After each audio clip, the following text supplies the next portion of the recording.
All right, Indianapolis Colts are up next. They start with Tyler Warren, the tight end out of Penn State. The people were right.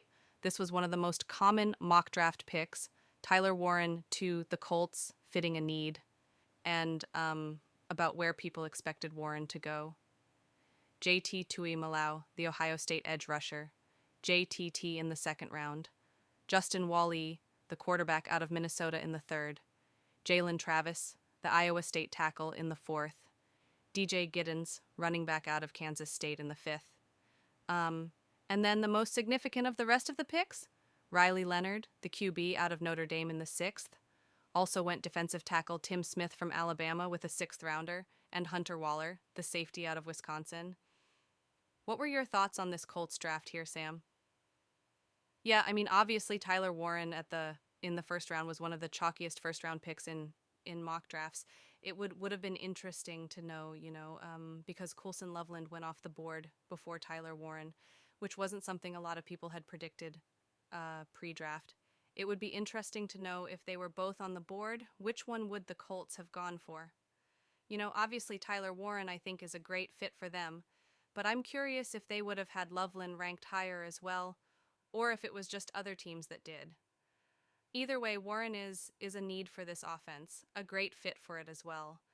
Can block, can be a good receiving option as well, can just massively upgrade the tight end spot, which has been a problem for the Colts for a while, and which was the glaring weakness.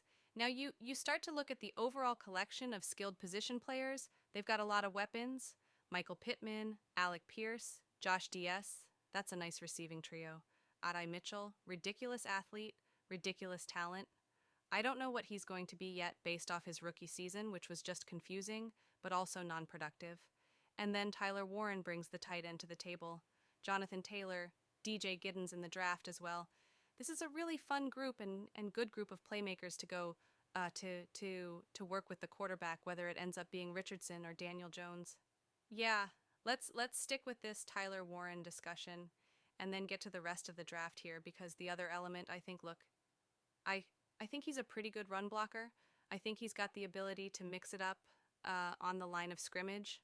And then we saw how Penn State used Tyler Warren, moving him around, using him as an H-back, using him as the direct snap guy.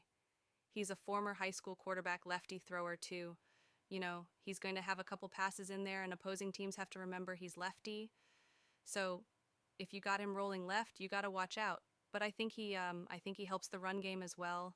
And obviously, I think the Colts want Anthony Richardson to develop and have the starting job. But whether it's Richardson or Daniel Jones, they both have running elements to their game. You had their running back running element next to Jonathan Taylor, one of the better running backs in the NFL. Warren, who does upgrade your run game just a little bit in his versatility.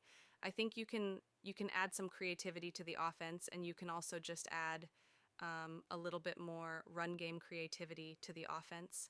So I'm with you when you just list all those playmakers. They have a little bit of everything.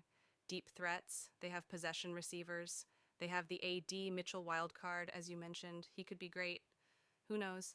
And then you have Tyler Warren, a guy that, he's big bodied for today's NFL as far as tight ends go, as far as his size and the way he uses his body up the seam.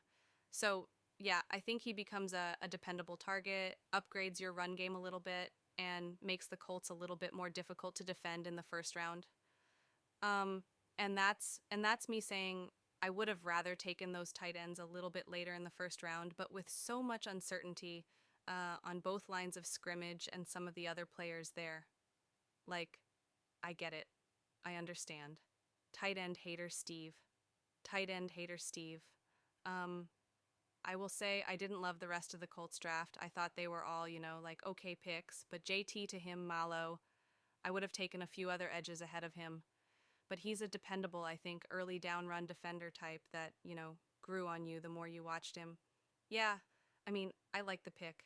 The only thing I'm surprised about is that the Bucks didn't take him in their like straight down the fairway draft. JTT would have been perfect for like safest draft pick, you can make type of deal. Um, I do like him. I think his ceiling is limited. Like I don't think he has superstar potential, but he's a technically sound player. One of the most technically